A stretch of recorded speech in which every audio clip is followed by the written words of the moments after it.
Queria contar um pedacinho dessa história para vocês. Acho que ela, como a Judy falou, eu acho que talvez ela traga ânimo para a gente seguir em frente, né?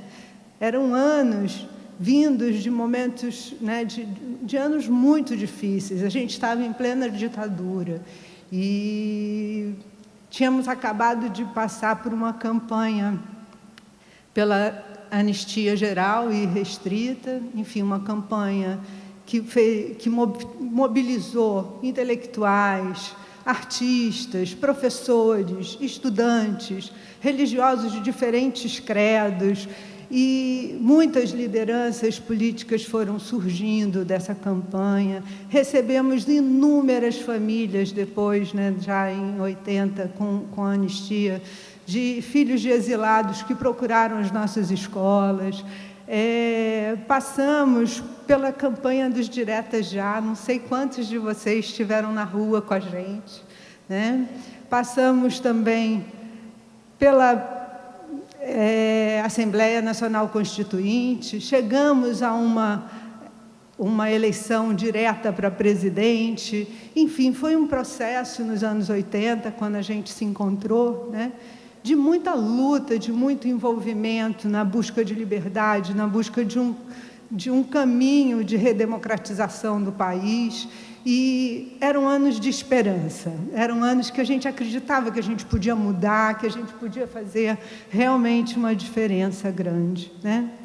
E, enfim, com a anistia, com a volta, né, de muitas famílias e de exilados, a gente teve o retorno do Betinho.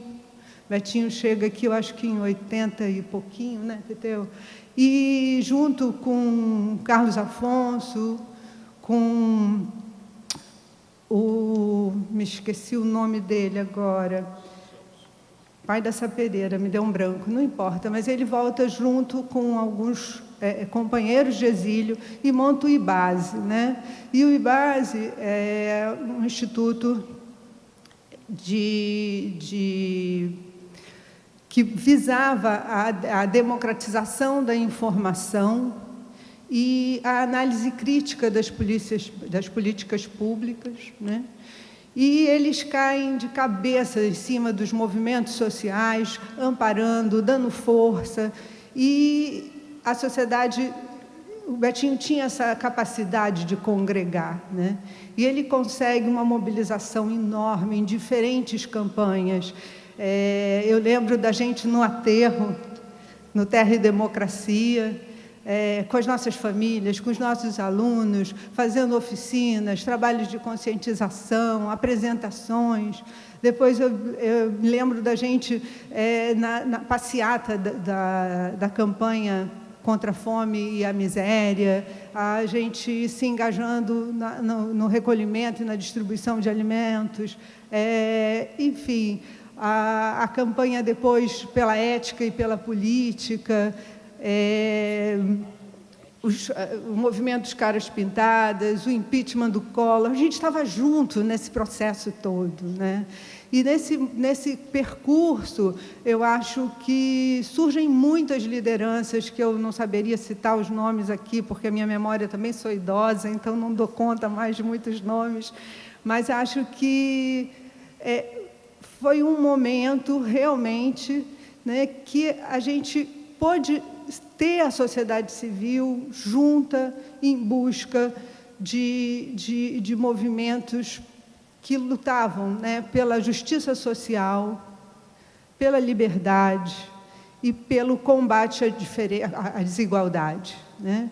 E eu acho que esses ideais são ideais da escola progressista. Foram esses ideais que juntaram a gente, né?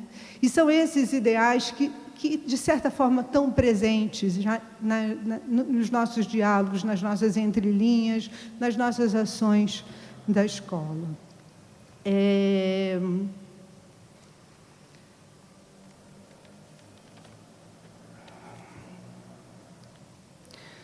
Bom, eu queria falar um pouquinho, né, essa parceria que surge, então, nesses anos 80, onde a gente participou desses eventos todos. Eu acho que foi a origem de uma amizade que dura quantos anos? Né? Que está aí, que está presente, e que deu muitos frutos. Né? A gente chegou a ser chamada de escolas irmãs. Nós éramos co-irmãs, parceiros, né? E em muitas ações, e uma delas foi a escola de professores, que a Jude citou, né? Onde a gente, de certa forma, procurou, tinha esse desejo de formar professores que tivessem esses ideais, que quisessem, de alguma forma, estar junto com a gente nessa proposta de resistência, de luta e de educação. Fizemos congressos, seminários, Jude já falou sobre isso, lembro da gente num grande congresso sobre o Frenê, né, que foi muito legal, seminários também na Senador Correia, e formamos algumas turmas, né, de ótimos professores que tiveram depois presentes nas nossas escolas e tudo mais. Bom, quando a gente se encontrou, a Éden já era uma escola grande, ela tinha educação básica inteira. E essa Pereira era ainda uma escola pequena, a gente não tinha ainda nem o Fundamental 2. E a Éden sempre foi uma casa acolhedora, sempre foi um espaço de continuidade, de possibilidade de continuidade dos nossos alunos, né? E continua sendo, só que agora, no ensino médio, né, a Jude recebe lá com carinho os moleques e as meninas que saem da Sapereira, já um pouquinho mais crescidos. E lá encontram esse acolhimento, esse amor e essa coerência com o pensar educativo e com a proposta pedagógica que a gente preza e tenta manter com muita força na escola, né? Nós temos muitos pontos em comum. O primeiro é o trabalho com arte, né? Essa Pereira nasceu em 48 como um centro de educação artística, e isso eu acho que é o que nos identifica, o que nos diferencia verdadeiramente. E eu acho que esse lugar que a arte ocupa na Éden, né, é um lugar que a gente preza demais e que a gente acredita que é muito transformador, né? Eu acho que a gente precisa garantir essa vivência cultural, essa vivência artística. E isso os nossos alunos encontram na Éden e dão continuidade a essa formação que a gente começa com eles pequenininhos na escola. Enfim, teriam muitos outros pontos, a proposta construtivista, socio-interacionista, enfim. Acho que o compromisso, né, com essa educação cidadã, mas especialmente a valorização do ser humano. Eu acho que essa questão é talvez a questão que mais nos aproxime, né? As escolas são feitas de gente. Gente é constituído por valores, né? E valores transformados em princípios são projetos de vida, são projetos coletivos. Eu acho que pensar em escolas progressistas hoje, a gente teria que pensar eu vou ser um pouco propositiva, mas assim, em escolas que de alguma forma tenham esse compromisso, né, de fazer com que esses jovens, essas crianças possam viver bem, que eles possam ter uma vida comprometida com o outro, comprometida com o meio ambiente, que a gente possa, de alguma forma, tentar favorecer uma formação de um cidadão da Terra, um cidadão planetário, sem perder as especificidades culturais da gente, né? Como a Jude falou, né, de uma formação globalizadora, né, mas que não perca essa riqueza cultural que a gente preserva tanto na arte popular, né, na nossa identidade artística brasileira, e também, enfim, que possa ter, ao mesmo tempo, essa amplitude de conhecer a cultura e a expressividade de outros povos e de outras culturas. Então, acho que essa questão do respeito à natureza, de se sentir natureza, né? Não só fazendo parte, mas sendo a própria natureza, de você criar nesses alunos e nesses estudantes o respeito pela vida e, fundamentalmente, né, que eles possam reconhecer a sua identidade e a diferença do outro.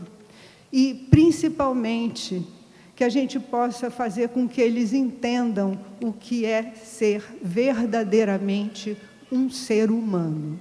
Eu acho que isso, para mim, hoje é uma luta, porque é a partir daí que a gente começa a pensar na possibilidade de continuar, né, dentro dessa humanidade. Pensando no chão da escola, propriamente dita, né, eu acho que ser progressista hoje é uma alternativa à escola tradicional. Há uma escola tradicional que se tornou obsoleta porque insiste numa pedagogia que é uma pedagogia centrada na transmissão de informação. Eu acredito que isso não faça mais sentido hoje em dia. A informação está aí, né? Quase tudo está na internet. Então, acho que o que a gente pode garantir para as crianças e para os adolescentes é que eles tenham a capacidade de discernir, a capacidade de poder, né, construir critérios para ler e interpretar o mundo. Que eles possam usar essas informações de maneira crítica e reflexiva em projetos individuais e em projetos coletivos, né? À medida que a gente cria esse comprometimento das crianças e dos adolescentes com o bem comum, com a coletividade, eu acho que é essa a tarefa de uma escola progressista, né? A outra questão que eu penso é no empoderamento, porque à medida que a gente cria essa autonomia, né, uma escola de pesquisa, uma escola de autonomia de aprendizagem, a gente está empoderando esses estudantes, a gente está, de alguma forma, fazendo com que eles escolham os seus caminhos, que eles sejam capazes de se reinventar, que eles sejam capazes de se adaptar a essa sociedade que muda de forma tão veloz, mas que não sejam também tão vulneráveis e manipuláveis, né? Que eles tenham critério e que saibam, de alguma forma, construir juízos realmente com autonomia. Bom, é tudo que a escola tradicional não quer. A escola tradicional quer gente submissa, que é gente que não ameace as hierarquias de poder e de saber, né? E eu acredito que nas nossas escolas, quando eles encontram esse espaço democrático, esse espaço de troca, esse espaço onde as coisas não são censuradas, um ambiente permeável, onde o que mobiliza as crianças e os adolescentes na vida possam entrar e tenham um espaço de discussão, e tenham um espaço de conversa, né? Eu acho que é na troca, é no confronto, é no contrapor ideias, é no exercício de se colocar no lugar do outro, de se tornar um pouco flexível, a ponto talvez até de mudar a sua opinião, mas é nesse espaço onde a gente exerce o poder ouvir, o poder dialogar e o poder respeitar a ideia dos outros e, ao mesmo tempo, ter a liberdade de contrapor, que a gente está criando pessoas que, de alguma forma, podem intervir nessa realidade que a gente está vivendo, né? A outra coisa que eu penso também, a Jude falou de ciências, né? Da ciência, não de ciências, mas da ciência. E eu sinto que, nesse período de trevas que a gente vive, né, a gente precisa ensinar os meninos a argumentar a partir de evidências científicas, porque a própria ciência está sendo colocada num lugar de menos, né, de desvalorização total. Então, acho que é espaço da escola também mostrar que existem a importância da ciência, não só a importância da arte, mas a importância da ciência também, né, para que eles possam, de alguma forma, argumentar e trazer argumentos nas discussões bem embasados, né, e com algum critério.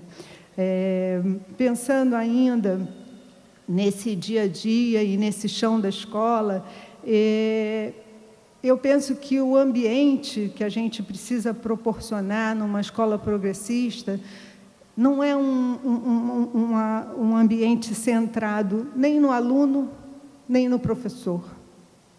É um ambiente, nem nas famílias, é um ambiente centrado nas relações, né? É a partir dessa troca, né, e nessa contribuição de todos os envolvidos nesse processo que a gente pode criar uma escola verdadeiramente de resistência, né? Eu acho que a escola progressista precisa ser uma escola aberta para o mundo, precisa continuar favorecendo a construção de pessoas que se comprometam com o coletivo, que estejam aptos a participar, né, do mundo e da sociedade em que eles estão inseridos. Eu acho que precisamos continuar trabalhando em prol da cidadania, né, do direito e da participação, e favorecendo também nas crianças esse compromisso na busca de uma sociedade mais ética, mais justa e igualitária. Acho que é uma opção de vida. São muitos anos, eu trabalho em educação desde menina ainda, muito pequena. A gente se conheceu, eu era um pouquinho mais crescida, mas ainda era menina, hoje sou idosa, mas acho que tem uma vida, né, de dedicação à educação. E educação é isso, gente, é uma paixão, é um amor. Eu acho que não se constrói uma escola que não seja numa base amorosa e de muito apaixonamento, né? Quando eu vejo a Jude falando dos tempos que a gente está vivendo, me dá muita agonia, me dá muita aflição. E enquanto você falava, eu lembrei de uma frase. Vocês foram ver a exposição do Ai Weiwei no CCBB? Não percam, é um artista ativista, um chinês, enfim, também engajado em muitas causas humanitárias, e ele tem uma frase que eu não sei se eu vou saber repetir completamente igualzinha, mas que ele diz mais ou menos assim, que é inevitável fazer, que não é possível fazer escolhas. Ou a gente está no lado certo, ou a gente está no lado errado. Eu acho que a gente tem optado pelo lado certo. E o lado certo, para mim, é o lado da busca, né, pelo bem-estar e pela justiça de todos, pelo compromisso humanitário, pela amorosidade, né, pela busca, né, de pessoas mais verdadeiramente humanas. Acho que é isso, uma escola progressista para mim. Elas contaram um pouco da nossa história. Isso é um momento de muita memória, né? E às vezes memória anda em baixa nessa sociedade descartável, efêmera, líquida, né? Eu queria agradecer, sabe, Jude, o carinho, né, de poder estar aqui, né, e a oportunidade, né, junto da escola. E eu penso como TT Escola é feita por gente, né? Essa ideia que se usa muito no exército brasileiro, os homens passam e o exército permanece. Essa ideia mais positivista que já foi estampada, mais do que ordem e progresso.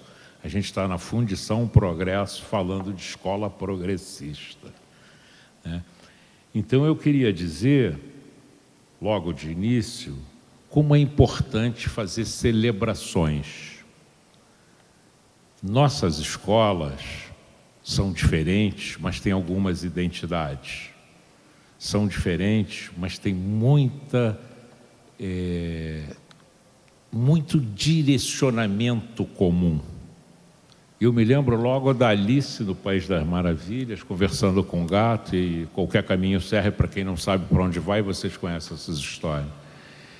Volta e meia nós somos procurados, a pessoa, eu moro em Laranjeira, Éden. Mas por que você fala assim? Porque tem projeto. O Maitá, Sapereira. Mas você acha que é a outra? Não, não tem a outra. A grande maioria das escolas do Rio de Janeiro não tem projeto. O que vocês acabam de escutar são ideias da proposta político-pedagógica dessas escolas, que hoje é lei e que a gente vem até hoje fazendo, refazendo, reconstruindo. Então, eu vim, sabe, Júde, para fazer uma homenagem para você e para a equipe da escola, porque celebrar vem do latim celebratio, e quer dizer festejar, comemorar, reverenciar, realizar uma reunião, uma exposição, mas é também do mesmo latim celebrare, que quer dizer honrar, fazer solenidade, repetir várias vezes. Portanto, logo notado, percebido, famoso, digno de honras. Então a gente está aqui para celebrar. E eu queria começar celebrando a nossa amizade, né? E elas contaram esses anos 80, que são anos de conquistas, depois de muito sofrimento, de muito autoritarismo, imensuráveis torturas. A gente viveu os anos 80 como anos de festas, né? De conseguir botar 1 milhão de pessoas no centro da cidade do Rio de Janeiro. E a gente se encontra nesse clima. Eu acho que isso tem tudo a ver com essa... É uma escola que tem 70 anos, é uma escola que tem 50 anos, é uma escola que tem 40 anos. Ninguém escolheria viver sem amigos, ainda que dispusesse de todos os bens e até mesmo pensavam que os ricos, os que ocupam altos cargos e os que detêm o poder são os que mais precisam de amigos. De fato, de que serviria tanta prosperidade sem a oportunidade de fazer o bem, se esse se manifesta sobretudo em sua mais louvável forma em relação aos amigos? Aristóteles. São as pessoas e não as coisas que possuem a natureza mais próxima que a nossa. E quanto mais semelhança entre a natureza dos corpos maiores, as possibilidades de se alegrar. Sabedoria spinozana contra a misoginia da subjetividade capitalista travestida de amor. Dirá Spinoza, nada mais útil para o outro homem que o próprio homem. Mas parece que fazemos o inverso. Buscamos cada vez mais nas coisas a felicidade e evitamos cada vez mais o contato com o outro. O outro, desconhecido, porque não basta ficar triangulando edipianamente na família. O mundo, para além das arestas edipianas, é que nos coloca em variação e nos força a pensar e agir. E aí, pensando na nossa amizade e pensando nos 50 anos da Éden, eu queria ler uma poesia do Manuel de Barros, querido por muita gente aqui, que eu sei, que eu acho que é a cara dessa nossa trajetória e meio que sintetiza esses nossos projetos tão diferentes e tão iguais. O menino que carregava água na peneira. Tem um livro sobre águas e meninos. Gostei mais de um menino que carregava água na peneira. A mãe disse que carregava água na peneira era o mesmo que roubar um vento e sair correndo com ele para mostrar aos irmãos. A mãe disse que era o mesmo que catar espinhos na água, o mesmo que criar peixe no bolso. O menino era ligado em despropósitos, quis montar os alicerces de uma casa sobre orvalho. A mãe reparou que o menino gostava mais do vazio do que o cheio. Falava que vazios são maiores e até infinitos.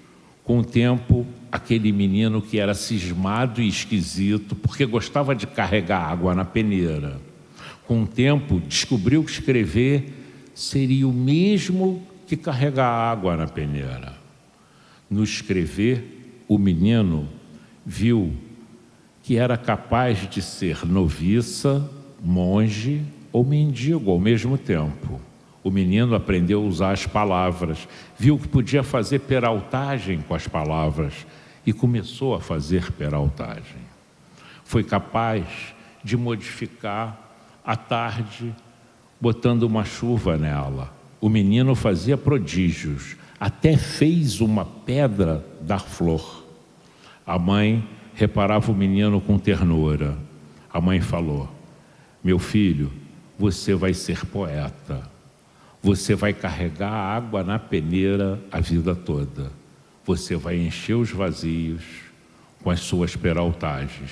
E algumas pessoas vão te amar por seus despropósitos. Eu gosto muito disso e acho que isso, nesse momento de celebração, me permite, escutando Tetê e Jude falar como o Tiago de Mello, faz escuro, mas eu canto. E eu acho que nesse momento a gente precisa entender que não se faz educação como um projeto pessoal. E que a escola que a gente estudou já não servia para a gente. Quanto mais para o momento de hoje, que é a propositura da nossa conversa aqui. Então eu quero falar um pouco desse nosso encontro, dessa nossa amizade, já que vocês caracterizaram bem os anos 80 e um pouco da realidade que a gente vive hoje, mas pensar como foi difícil chegar aqui, né? E eu fico pensando, eu acho que só a gente sabe, né? É para tornar público? Pode falar? Não. Vou falar uma coisa para vocês saberem. A gente passou todos os planos econômicos do Brasil. Pronto. Só isso. Lá na Olga Metade a gente fazia... Eu estou vendo a Anselma aqui, lá na Sapeleira também. A gente fazia o valor da mensalidade, a gente calculava todo mês para o mês seguinte, não era assim? Né? E nessa época, né, com os salários também, o salário mudava todo mês. E nessa época, eu aprendi uma coisa muito importante. Eu sou advindo da educação popular, da conhecida educação popular dos anos 60 e 70. E fui trabalhar com classe média. E um professor militante faleceu tem um mês. Não sei se alguém conhece, João Bastos. O Bastos falou assim, botou a filha lá na Algametá e disse assim: alguém tem que educar a classe média. E educar a classe média é muito desafiador. Cazuza já disse, né? Classe média, a burguesia, somos nós. Nossas identidades e nossas diferenças, nossos afetos, nossas trocas de pontos de vista, passaram por alguns encontros, por exemplo, no sindicato patronal. Imagina nós, mais Emília do SEAT, que era uma instituição, 109 sócios, professores, mais o Luiz Antônio, né, que tinha uma escola, Senador Correia, que tinha 100 anos, uma escola centenária. E aquelas, sem preconceito nenhum, aquelas freirinhas todas, aquele pessoal da Zona Oeste, a gente não conseguia nem votar, porque era falar, o aumento é 2%, a gente falava é baixo, fazia uma proposta, a gente queria dar, sei lá, 3%. Estou olhando o João, ele conhece bem isso. Aí só subia a mão, lembra disso? Então a gente saía dali, e o que a gente faz, né? Quer dizer, a dificuldade de você ter um projeto progressista e conviver com o sindicato patronal. A gente se encontrou nisso, né? Conversou sobre isso, vivenciou, sofreu horrores, tentou encaminhar. Criamos a Associação das Pequenas Escolas, que durou pouco como pequenas escolas, porque, não vou citar o nome, todo mundo sabe, Júlio Lopes, que era dono de escola, transformou imediatamente uma luta enorme com o Laurinho, de pequenas, ele mudou o estatuto, pequenas e médias escolas. É difícil. Depois a gente foi, é difícil, fazer escola é difícil. A escola de professores. A escola de professores, eu me emociono em falar. Eu recentemente encontrei Maria Luísa hoje, trabalha lá comigo no meu departamento, e ela disse, Aristeu, você lembra como era bom, aqui estou vendo alguns professores, o conselho de classe? A gente não faltava conselho de classe, porque tinha o Vanderlei, a Maria Luísa hoje, o Bebeto Tornag, a gente tinha uma equipe que eu acho que as nossas escolas aprenderam muito. Muitos eram professores da nossa escola, mas a gente aprendia muito. Eu quero caracterizar, já que a gente está falando de uma coisa diferente, eu prefiro diferente do que progressista, de uma educação diferente, de uma escola diferente. Normalmente, quando as pessoas perguntam se é uma escola experimental, nós fomos taxados muitos anos de escolas experimentais. Nós não estávamos experimentando nada. A gente sabia o que a gente queria, a gente só queria ser feliz e educar pessoas felizes, né? Eu normalmente tenho usado a ideia de alternativa de escola, muito em cima do que vocês falaram. Nossas escolas são uma alternativa de educação escolar, que não é a escola que está aí. Então, a gente está num tempo de encontro ainda, né? A gente está aqui se encontrando, num tempo do fazer, do realizar. Raul Seixas dizia, baby, a estrada é comprida, não tem saída, e depois, né, mais uma estrofe da frente, ele dizia assim, baby, a gente ainda nem começou. Eu diria com muita tranquilidade, a gente já começou, né? E a gente precisa ter clareza disso. A estrada é comprida, pode ser que ela não tenha saída. As pessoas perguntam, você vê túnel, você vê luz no fim do túnel? Eu não vejo nem túnel nem luz, mas... E a gente conversa e acha que vai piorar a curto prazo, mas a gente já começou. Então é tempo de lutar, é tempo de viver, é tempo de gestar, de engendrar, né, de criar. É tempo de pensar, de refletir, de se juntar, porque o tempo está a passar. É tempo de esperançar. E a história, a memória, é que faz com que esse tempo presente tenha todo esse contorno. E eu não vou repetir, eu ia falar como o Gramsci, né? O Gramsci diz que a gente tem que falar sempre a mesma coisa e sempre de cada vez de uma forma diferente. Eu queria só deixar assim, que a concepção que eu tenho do que é progressista, Jude foi lá, eu também tive acesso a essa entrevista, que é bem interessante, e tem a ver com duas coisas. Uma, o progressista, ele tem o pé na realidade e não cria uma realidade só como criação teórica ou imaginação desconectada com a história. Ou seja, é a análise de conjuntura, é a compreensão da realidade. Nossas escolas têm compromisso sempre, né, com uma pedagogia libertária, inovadora, né? Quase sempre gera insegurança e desconforto. Porque a gente vive numa sociedade onde as pessoas pensam que elas nascem para fazer Enem. Né? E a gente faz escola, numa perspectiva, porque a gente acredita, por exemplo, numa frase do Freinet que diz: a França só vai ser democrática o dia que tiver democracia dentro da escola. A democracia se faz na escola, não é uma escola preparatória. A escola progressista, se a gente quer usar assim, ou essa alternativa de escola, ela é uma escola que tem vida e não é uma escola que prepara para a vida. A gente está sempre pensando num futuro que nunca chega. Por isso que a mãe vai no berçário e pergunta se o berçário é bom, ele aprova no vestibular da UERJ e tal. Ela está pensando no futuro, ela não está pensando... E a gente faz isso com as crianças, quando a gente pergunta: o que você vai ser quando você crescer? E não o que você é. Nossas escolas tratam as crianças a partir do que elas são, e não do que elas serão. Lógico que elas serão muitas coisas. Tem sido, inclusive.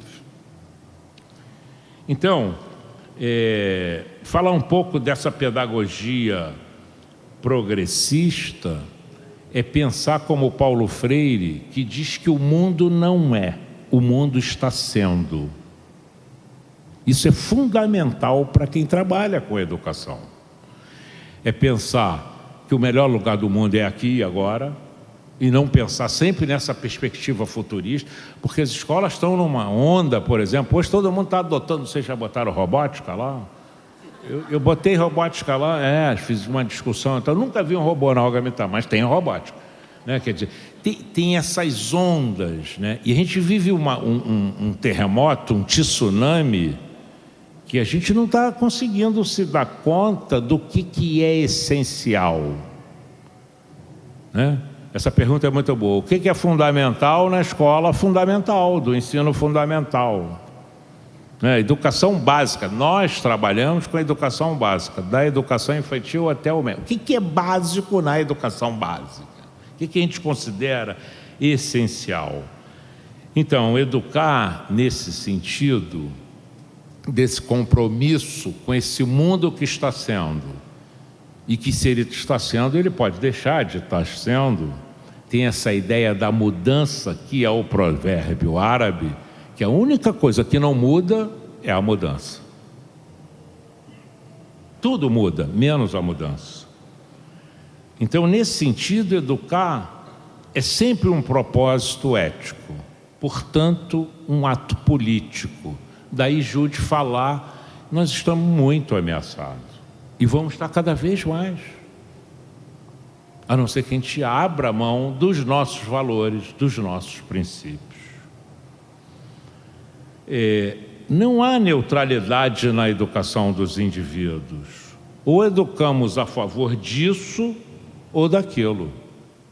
A questão que se coloca nesse sentido é a favor de que ou de quem se educa. A educação que tem a vida como valor, que valoriza a vida, que respeita a vida, tem uma compreensão da dimensão coletiva em sociedade como necessidade humana, e a interação entre os indivíduos como caminho para o desenvolvimento social e individual se opõe às desigualdades sociais de todos os tipos, de discriminação, se opõe aos regimes sociais, políticos, aos estados e dirigentes autoritários e antidemocráticos. A escola progressista é uma escola, sem dúvida alguma, da resistência. Eu diria mais, da insistência. É a escola da mudança, é a escola que age na perspectiva de formar indivíduos que acreditem e busquem em suas relações sociais o ideal de fraternidade e de solidariedade. O meu reconhecimento à Éden como escola progressista, a gente encontra nos documentos, na exposição, que eu ainda não acabei de ver, tem muita coisa para ver, mas está lá no projeto da Éden. Projeto pedagógico integra formação acadêmica, ética, política, estética e cultural, com o objetivo de favorecer o crescimento pessoal de cada aluno, aluna e a construção de uma sociedade mais solidária. Portanto, mais justa e mais igualitária. E para terminar, não vou avançar muito, né? Eu trouxe o Samba da Utopia. Vocês conhecem? O Samba da Utopia está na pauta de hoje, da celebração, da alegria e da conjuntura que a gente está vivendo nesse momento. Jonatas Silva, é um capixaba, escreveu assim: se o mundo ficar pesado, eu vou pedir emprestado a palavra poesia. Se o mundo emburrecer, eu vou rezar para chover a palavra sabedoria. Se o mundo andar para trás, eu vou escrever num cartaz a palavra rebeldia. Se a gente desanimar, eu vou colher no pomar a palavra teimosia. Se acontecer afinal de entrar no nosso quintal a palavra tirania, pegue o tambor e o ganzá, vamos para a rua gritar a palavra utopia. Obrigado. Porque eu tive a oportunidade de trabalhar com vocês três, mais a Emília, e durante muitos e muitos anos. São 2, 3 décadas em projetos como esse, inclusive a Escola de Professores. São coisas que emocionam mesmo. Eu quero passar aqui para o professor Lucas Hipólito, representando mais uma das escolas, também consideradas co-irmãs, o SEAT. Bom, gente, boa noite. Muito obrigado aí a todas e todos. Acho que a mais ingrata tarefa é falar depois dessas 3 excelentes apresentações de vocês. Eu fiquei vendo vocês falarem da Emília e apontando para cá. Eu vi a Emília entre vocês, então é com tristeza assim dela não estar presente. Infelizmente ela não pode estar aqui, mas eu vejo ela entre vocês porque certamente vocês compõem uma grande parceria de muitos anos, né? Eu venho trazer algumas palavras do SEAT. Acho que era muito importante o SEAT estar presente nesse momento. Então, o SEAT, que também faz 50 anos nessa virada agora de 2019 para 2020, também fundado ali em 1969, 1970, num período extremamente complicado, né? Fundado por um processo muito interessante, né, em que a Terezinha Gonzaga ela se separa de uma escola de São Paulo, né, o Pueri Domus, por razões ideológicas, né, ela se separa e em pouco tempo ela abre mão da propriedade da sua escola em favor de uma sociedade, né, dos professores da escola. Então, o SEAT se torna uma instituição sem fins lucrativos justamente por esse gesto muito, muito bonito, muito nobre, logo ainda nos anos 70. Nos anos 80, o SEAT recebe os professores do São Vicente, né, que foram demitidos num momento muito duro, né? Houve uma situação de greve, inclusive de estudantes. Então, o ensino médio do SEAT foi formado nesse processo de acolhimento, né, de uma perseguição política muito triste. E houve a compra coletiva do Castelo, né? Então também foi um movimento interessante. E nos anos 90, essa escola de formação de professores, né, na Senador Correia.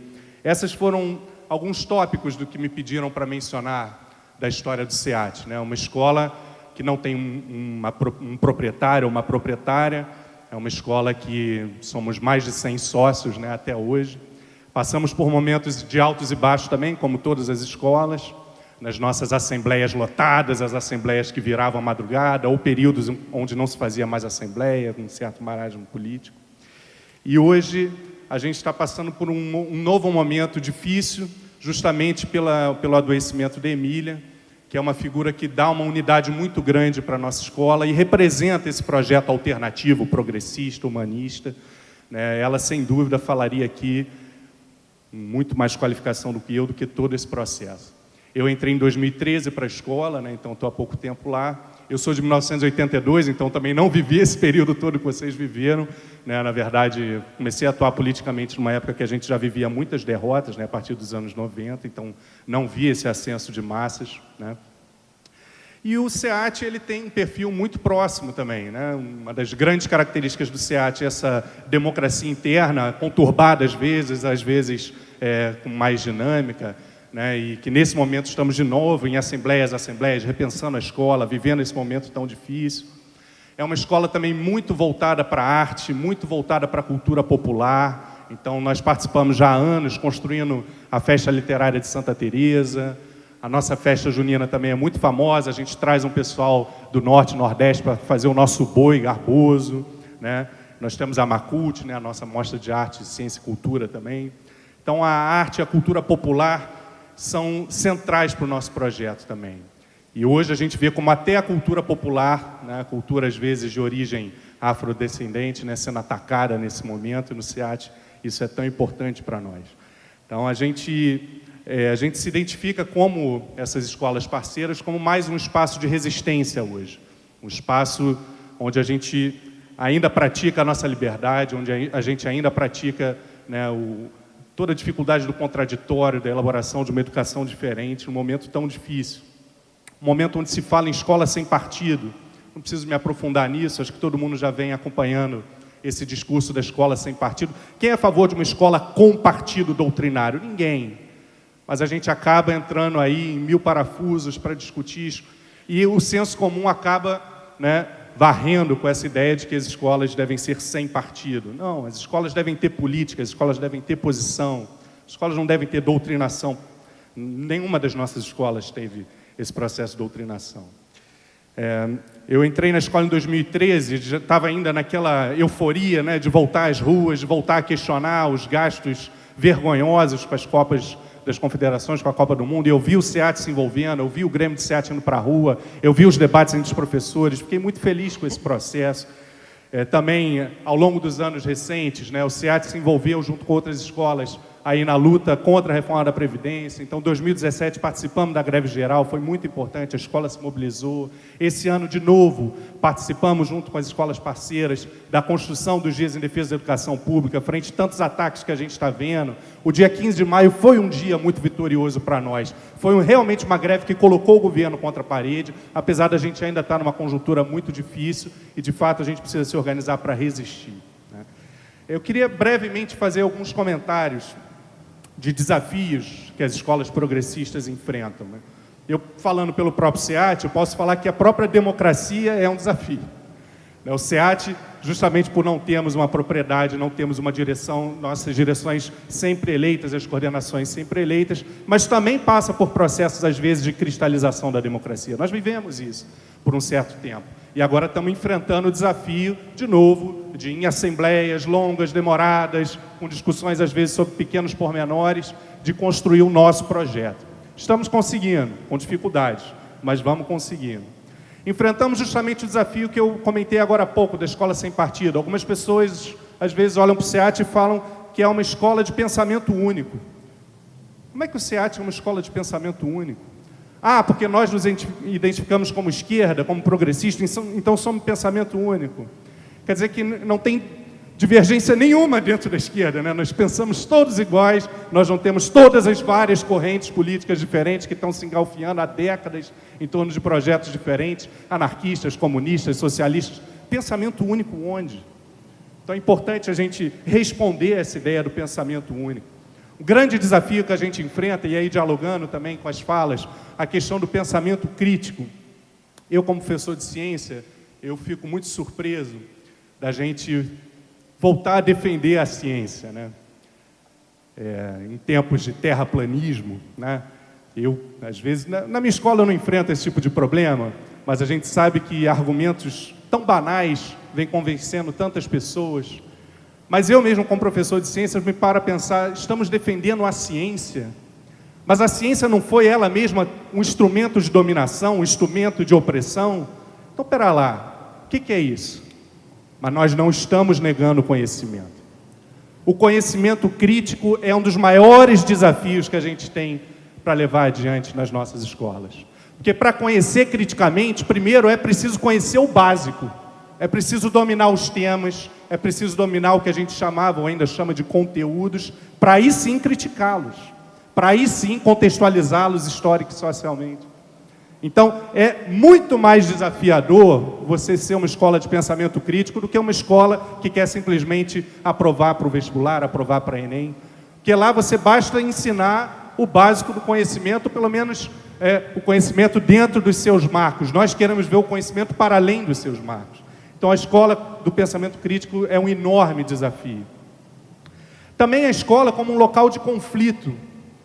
Às vezes, talvez no pensamento ainda acadêmico, se pensa que a educação possa ser um espaço livre de conflitos. Não, a escola é um espaço de conflitos. Não dá para botar o conflito debaixo do tapete. Mas como é que você vai lidar com seus conflitos? Hoje a resposta está sendo uma escola militar. É ou não é verdade que o projeto do governo hoje é a escola militarizada? A gente já não está nem mais falando só da escola voltada para o vestibular. Nós estamos falando da escola militarizada. É responder o conflito, não é nem negar o conflito, é impedir o conflito, é acachapar o conflito. E pelo contrário, nós temos que ser escolas que não fingem que o conflito não exista, que tenha que lidar com o conflito, às vezes o conflito inclusive social dentro da própria escola, mas sem o marco da repressão, sem o marco do apagamento do conflito. Isso é um desafio.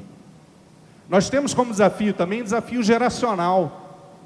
O desafio geracional, por exemplo, e as questões das opressões que estão aparecendo nas escolas? Como é que a gente lida com as questões de machismo, de racismo? As gerações diferentes deram respostas diferentes para essas questões.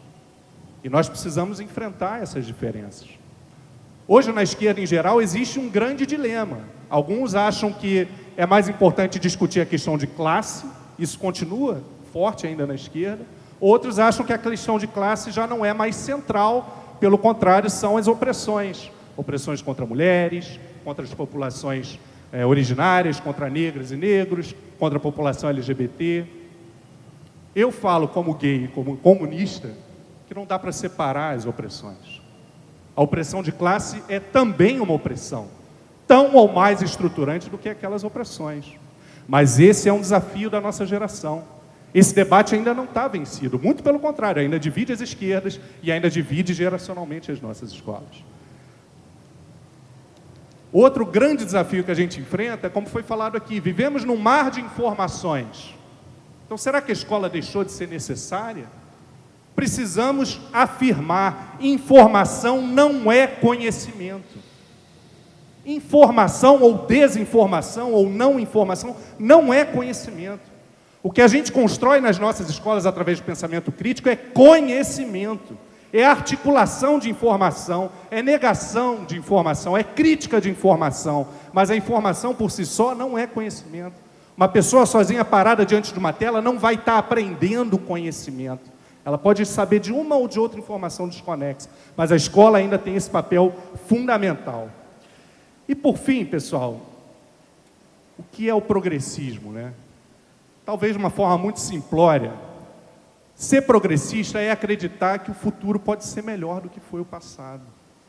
Porque o que nós estamos vendo aí hoje é a negação de um futuro, em nome de um passado que nunca existiu. Essa nostalgia, ou falsa nostalgia, que vem ganhando pessoas, era melhor naquela época, era melhor na ditadura, era melhor... Isso é uma falsa nostalgia. A nostalgia falsa é a utopia dos reacionários. É a utopia virada para trás. Mas que, como já foi muito colocado aqui, a memória nos lembra que esse passado não era bom. Esse passado não era bom. Então, ser progressista, e eu fico muito feliz de estar presente de histórias de vida, de escolas parceiras, ser progressista é acreditar que o futuro é melhor, que o futuro é a mudança e que não basta apenas pensar no futuro, é preciso agir e construir esse futuro. Estamos num momento muito difícil, mas a história não para. A história não para, isso já foi provado dezenas de vezes. O futuro virá. Nós precisamos ajudar a construir esse futuro. Então, muito obrigado aí a todas e todos. Eles criaram e mantiveram por tanto tempo, com tanta luta, porque só quem trabalhou, né, esse tempo todo, trabalhei na EDEM 36 anos, sabe como é difícil manter esse espaço, em todos os sentidos. Então, eu pedi a palavra para agradecer a vocês, especialmente, porque até trabalhei na escola de professores, junto com vocês, foi um projeto, né, Vanderlei, junto, maravilhoso, e especialmente a Jude, né, que me ensinou, assim, 90% do que eu sei, né, e com os colegas também das escolas co-irmãs. Quer dizer, eu quero só agradecer o prazer de ter trabalhado tanto tempo e ter convivido com espaços onde a sabedoria, né, e a humanidade são o máximo, né, aquilo que a gente pode querer mais da vida. Então, eu queria só agradecer. Tá bom? Isso não é só a história da EDEM, é a nossa história. E aí eu fiquei pensando, gente, sou eu, vi fotos minhas, novinhas, e de quanto que essa escola me fez quebrar paradigmas, me fez lutar por coisas novas, por entender que mundo é esse. Eu, com a minha idade, né, idosa, de dar conta desse mundo novo, né, desse pensamento, de que feminismo, como é a palavra? Sei lá, já esqueci. De que eu convivo com pessoas que são opostas a isso, que são totalmente machistas, que fazem parte da minha idade e que não conviveram numa escola EDEM. E que isso me transforma o tempo inteiro, e como eu agradeço. E como eu estou mexida de ver tudo isso, e como é lindo ter vivido isso. Obrigada. Meu filho é aluno do Lucas, é o Bernardo. E eu saio daqui super emocionada, porque assim, a gente só tem educação infantil e acredita muito no outro, no sujeito. Então, cada fala de vocês só compôs a nossa história, né? A gente trouxe a equipe toda aqui para estar junto. Então, obrigada, agradecer. O período que eu passei, por exemplo, no SEAT, um período de longos anos que eu passei no SEAT, uma luta imensa, o SEAT, uma crise gigantesca, ou comprava ou não comprava o castelo. Nós chegamos ao ponto de nós cedermos mensalmente nossos salários, parte dele, e eu contribuí para isso, para comprar aquele castelo. E porque achávamos que aquilo era fundamental para não somente o SEAT, não só para todos, mas manter uma ideia alternativa, porque isso, inclusive, impacta na escola pública. Nós não estamos aqui só comemorando 5 grandes escolas, porque a Senador Correia já fechou, mas a Escola de Professores não está em Mazaí, mas nós estamos aqui comemorando a educação do Brasil. E a educação pública corre um risco imenso, e as alternativas, que são essas escolas, são alternativas pedagógicas, alternativas políticas de enfrentamento. Uma mãe, em certo momento, lá na abertura da escola, perguntou para nós, numa visita à escola, qual era o nosso partido, se a escola tinha partido. Eu falei, temos sim. O partido da nossa escola é o Partido dos Direitos Humanos. Nós não aceitamos ninguém que não acredite nos direitos humanos. Fascistas a gente não aceita. Então, aqui só pode entrar quem defende os direitos humanos. Quem não puder, lamento. E é dessa forma que eu entendo a vida, é dessa forma que eu faço coro. Parabéns para todos nós, vamos celebrar.